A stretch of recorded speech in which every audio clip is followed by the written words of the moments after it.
एक गांव में रंगनाथ नामक एक फूलों का व्यापारी रहता था। वो हर रोज अपने फूलों के बागीचे में जाकर अलग प्रकार के फूलों को इकट्ठा करके उनको टोकरी में डालकर टोकरियों को साइकिल पे सारे गांव में सैर करते हुए उन्हें बेचने की कोशिश करता था। फूल है अम्मा, फूल, अलग प्रकार के फूल है, जल्दी ले लो, ताजे ताजे फूल। ऐसे उनको बेचने की कोशिश करता था, लेकिन ऐसे सारा दिन गांव में सैर करने के कारण रंगनाथ के पैर बहुत दुखते थे। वो एक दिन अपनी पत्नी रामूलम्मा से ऐसे कहता है, हर रोज इस साइकिल पे फूल बेचने की कोशिश कर कर के मेरे पैर बहुत दुख रहे हैं। मुझे अब नहीं लगता कि मैं इन फूलों को बेच पाऊंगा। हमारे सारे पड़ोसी खेती ही करके पैसे कमाते हैं, एक सिर्फ आप है जिनको कुछ हटके कुछ अलग करना था, इसलिए शुरू कर बैठे ना फूलों का बागीचा। उन लोगों की कमाई देखो हजारों में है और हमारा देखो कहाँ है। और अब तो तुम्हारा स्थिति भी नहीं है कि तुम फूलों को बेच सके। अब भगवान जाने हमारा क्या होगा, ऐसे कहती है। तब रंगनाथ इस सोच में पड़ जाता है कि इस मुश्किल का हल कैसे मिलेगा। एक दिन वो यही सोचते हुए अपने फूलों की बागीचे में जाता है। तब वहाँ उसका दोस्त राजा राम आता है। कैसे हो रंगनाथ, कैसे चल रहा है तुम्हारा फूलों का व्यापार? क्या व्यापार, क्या चलना, एक फूटी कौड़ी नहीं मिल रही मुझे। क्यों रंगनाथ, ऐसा क्या हो गया? फूल बिक नहीं रहे हैं क्या? फूल भी नहीं बिक रहे हैं और मैं भी उन्हें बेचने नहीं जा रहा। हाँ, क्यों, क्या हुआ? कुछ नहीं यार, साइकिल को चला चला कर मेरे पैर ना लग रहे हैं कि मर ही गए। मेरी टांग इतने खींचते हैं, इसलिए कुछ दिनों से मैं फूल बेचने नहीं जा पा रहा हूँ।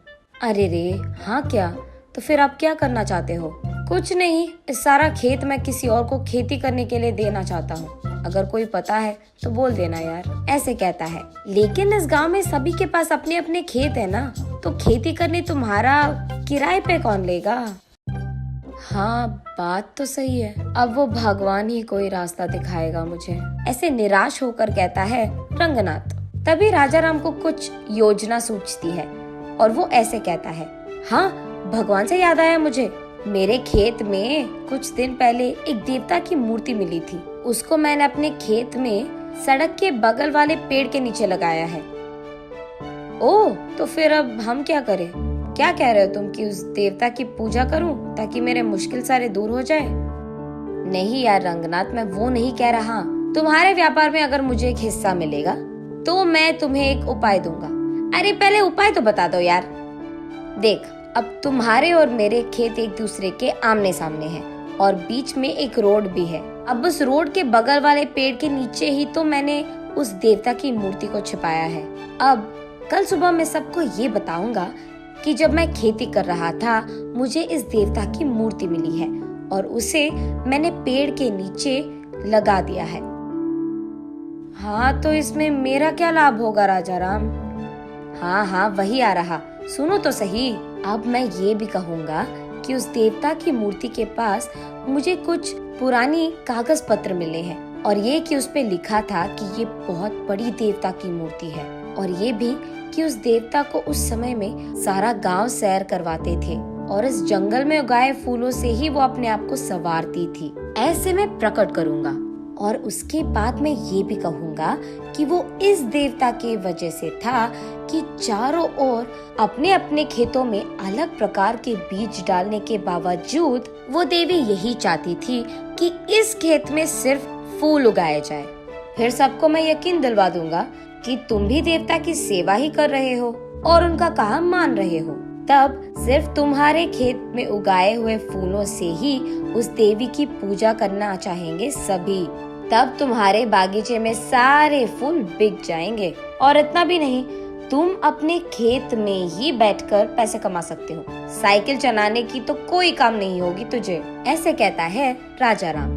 ये तो बहुत अच्छी उपाय है, तुझे भी पैसे मिलेंगे और मुझे भी। इसके वजह से तो हम दोनों को लाभ मिलेगा, ऐसे कहता है रंगनाथ। उनके फैसले के अनुसार ही अगले दिन राजा राम और रंगनाथ दोनों सारे गांव में यही प्रकट करते हैं। तब से गांव वाले सारे राजा राम के खेत में मौजूद देवता की पूजा रंगनाथ के फूलों से ही करते थे। उसके बाद कुछ ही दिनों में बहुत सारा लाभ मिलता है इन दोनों को। उसके कुछ ही दिनों बाद रंगनाथ की पत्नी रामलम्मा अपनी सहेलियों के साथ जब बात कर रही थी, उसे सुनने में आता है कि उस गांव का जमींदार राजा राम के खेत में बहुत बड़ा मंदिर बनवाना चाहता है, क्योंकि वही देवी भी बाहर निकली थी। उसे ये भी पता चलता है कि इसी कारण वो राजा राम और रंगनाथ दोनों के खेतों को स्वाधीन करना चाहता है। उसके तुरंत बाद रामलम्मा रंगनाथ और राजा राम को ये सब बताती है। अरे बाप रे, लग रहा है कि कुछ भी नहीं बचेगा अभी। अरे यार, तुम टेंशन मत लो, मैं हूँ ना। मुझे पहले से ही पता था कि ऐसा ही कुछ होगा, इसीलिए मैंने पहले ही इसका उपाय सोचकर रख लिया है। अगले ही दिन राजा राम कहता है सबसे कि उसे और कोई पुराने कागज पत्र मिले हैं। तब वो सबसे कहता है कि एक पंडित के समक्ष में वो सबके सामने उस पंडित से पढ़वाएगा कि उन पत्रों में क्या लिखा है। और ये सुनने के लिए गांव वाले सारों को राजा राम के खेत के पेड़ के नीचे मौजूद रहना होगा। इसी बात का डंडोरा पिटवाता है राजा राम। गांव वाले सारे देवी के मूर्ति के पास पहुंचते हैं। तब एक पंडित राजा राम के दिए हुए पुराने कागज पत्र को पढ़ता है। उसमें ये लिखा रहता है कि उस देवता को प्रकृति बहुत अच्छा लगता था।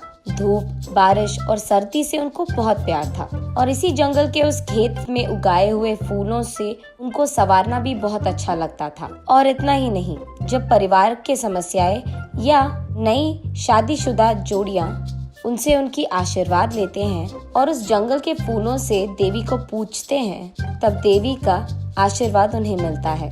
यही लिखा है उन पुराने कागज पत्र में। तब सब लोगों को समझ आता है कि देवी के मर्जी के बिना यहाँ मंदिर बनवाना शायद अच्छा नहीं है, इसीलिए मंदिर बनवाने के सोच को फिलहाल रोक लेते हैं, जमींदार के साथ साथ गांव वाले भी।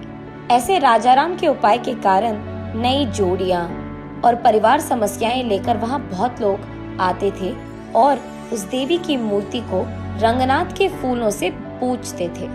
रंगनाथ वही एक फूलों का दुकान खोलता है। अलग प्रकार के फूल और अलग प्रकार के फूलों की मालाएं वहाँ मिलती थी, और उसके वचन के अनुसार ही जितने पैसे वो कमाता था उसमें से एक हिस्सा हमेशा राजा राम को देता था। ऐसे वो दोनों दोस्त एक अच्छे उपाय से उनके सारे मुश्किलें दूर कर देते हैं और खुशी से जीते हैं।